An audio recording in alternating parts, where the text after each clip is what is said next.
Yung pangalawa, kung anong nakalagay dun sa affidavit, yun. Former local government executive, yung kapatid niya, tinext ako, nagbibigay ng impormasyon kuno, pero totoo niyan, nililigaw yung investigasyon natin sa Napolcom.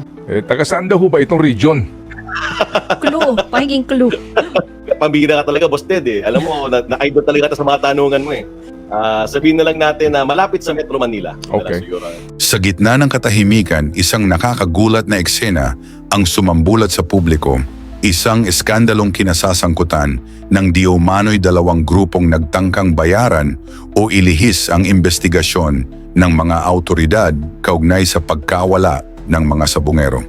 Ngunit ang mas nakakakilabot, may binanggit si Commissioner Calinisan na clue. Isang dating opisyal ng lokal na pamahalaan, malapit sa Metro Manila.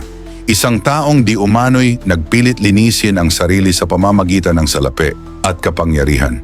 Bagamat nagbigay na ng pahiwatig si Calinisan, nananatili pa rin itong isang palaisipan kung sino nga ba ang kanyang tinutukoy.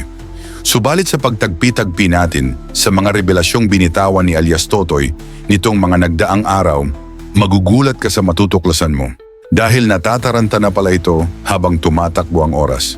Pero bago po tayo magsimula, baka pwede pong pakilike ang videong ito dahil malaking tulong na po ito sa katulad naming content creator. Sa patuloy na pagliyab ng kaso ng mga nawawalang sabungero, tila nagkanya-kanya na ang mga dating tauhan ni Atong Ang. Ang ilan ay patuloy sa pagtanggi sa mga akusasyong ipinaparatang sa kanila. Habang ang iba naman ay tumaas na ang nerbiyos kakaisip kung paano nila malulusutan ang problemang ito.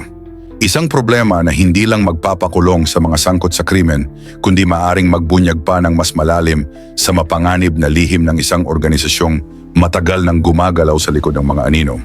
Kahapon biglang ginulat ni Attorney Rafael Calinisan ang buong sambayanan matapos niyang isiwalat na may dalawang grupo umano ang nagtangkang baluktutin ang hustisya sa pamamagitan ng salapi. Ayon sa kanya, sinubukan ng mga grupong ito na ilihis ang direksyon ng investigasyon na para bang kayang takpan ng pera ang pagkawala ng mga buhay. Agad niya itong isinapubliko, hindi para magpasikat, kundi para ipakita sa taumbayan na ang Napolcom ay hindi kailanman magbubulag-bulagan sa katotohanan. Dahil batid ni Commissioner Calinisan, isang maling hakbang lang ay maaring magdulot ng pagdududa sa integridad ng kanilang ahensya. At ayaw niyang marinig mula sa publiko ang mga salitang kasabwat din sila.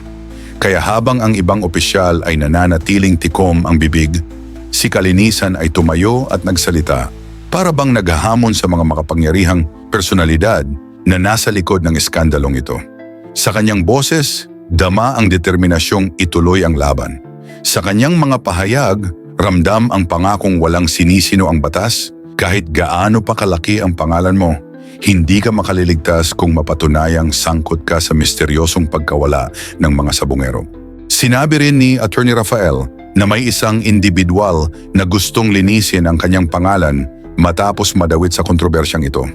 At ang taong ito ay malapit lang daw sa Metro Manila, isang dating local government executive na may impluensya, koneksyon at kapangyarihan. Ang mas nakakagulat pa ayon kay Commissioner, mismong kapatid daw ng naturang executive ang nag-text sa kanya na halatang may layuning iligaw ang direksyon ng investigasyon. Kaya nang hindi tinanggap ni Calinisan ang alok na salapi, nagdesisyon na lang ang kampo ng dating opisyal na guluhin ang proseso at palabasing walang katotohanan ang mga paratang. Isang malinaw na indikasyon na may mga puwersang ayaw mabunyag ang katotohanan at handang gumawa ng kahit ano para lang maprotektahan ang sarili nilang interes. Pero sino nga ba ang tinutukoy na opisyal? Sinong makapangyarihang personalidad ang gustong linisin ang kanyang pangalan? Batay sa ating pananaliksik sa mga lumabas na balita at sa mismong mga pahayag na binitawan ni alias Totoy Patidongan, may dalawang pangalan siyang tahasang binanggit. Kapwa may impluensya, kapangyarihan at konektado raw sa kontrobersya. Ito ay sina Mayor Bernie Tacoy ng Matagob, Leyte at dating Vice Mayor Charlie Natanawan ng Talisay, Batangas. Ayon naman sa clue na ibinigay ni Commissioner Calinisan sa kanyang panayam kay Ted Filon, sinabi ni attorney na ang taong ito ay malapit lang sa Maynila. At kung pagbabasehan naman ang affidavit ni Patidongan, Isa lang ang inilagay niyang pangalan na geographically malapit sa Metro Manila at iyon ay si Charlie Natanawan.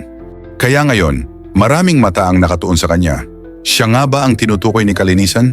O may ibang pangalan pang hindi pa inilalantad sa publiko? Si Charlie Natanawan ay isang opisyal ng pamahalaan na dati hindi gaanong napapansin, subalit ngayon ay unti-unting nababalot ng mga kahina-hinalang isyu. Isa siyang dating Vice Mayor ng Talisay, Batangas, na sa panahong iyon, sunod-sunod na naiulat ang pagkawala ng mga sabungero sa iba't ibang panig ng Luzon, mga amang hindi na muling nakauwi, mga kapatid na hanggang ngayon ay hinahanap pa rin ng kanilang pamilya. Bagamat hindi direktang binanggit ni Julie sa kanyang affidavit kung anong tiyak na papel ang ginampanan ni Natanawan, idinawit naman niya ito bilang miyembro ng tinatawag na Alpha Group, isang grupong umano'y may koneksyon sa serye ng misteryosong pagkawala ng mga sabungero at pagligpit sa mga inosenteng buhay. Kahit hindi siya pinangalanan sa panayam, maraming netizens ang nagdudugtong ng mga piraso ng impormasyon at naniniwala na ang tinutukoy ay si Natanawan. Lalo na siya lamang ang lumalabas sa mga dokumento ni Patidongan at siya lang ang malapit sa Metro Manila. Ayon pa sa ilang komento na ating nabasa mula sa taumbayan, tila nagiging desperado na umano si Natanawan at sa gitna ng desperasyong ito, hindi raw malayong may mga taong pilit na gumugulo sa investigasyon. Isa rin daw itong senyales na may mabigat na kasalanan ang dating opisyal ng pamahalaan. Kaya pilit umanong nililihis ang direksyon ng kaso, isang palatandaang may mga puwersang desperadong kontrolin ang daloy ng istorya bago pa man ito tuluyang mailantad sa liwanag. Kaya kung talagang wala siyang itinatago, ito na ang tamang panahon para lumantad at magsalita sa harap ng taumbayan. Sapagkat habang tumatagal ang kanyang pananahimik, lalo lamang lumalalim ang hinala ng publiko. Ang bawat araw na lumilipas ay nagbibigay ng mas maraming espasyo para sa mga espekulasyon, haka-haka at tsismis na unti-unting bumabalot sa kanyang pangalan. Kung patuloy siyang iiwas, baka sa bandang huli ay siya mismo ang malunod sa kwentong nilikha ng katahimikan, isang naratibong hindi na niya kayang baguhin kapag huli na ang lahat. Ikaw, ano ang masasabi mo sa lumulutang na issue ng tangkang panunuhol ng dalawang grupo sa commissioner ng Napolcom na si Attorney Rafael Kalinisan na ginagawa ito ng mga taong sangkot para hindi makulong sa bilibid?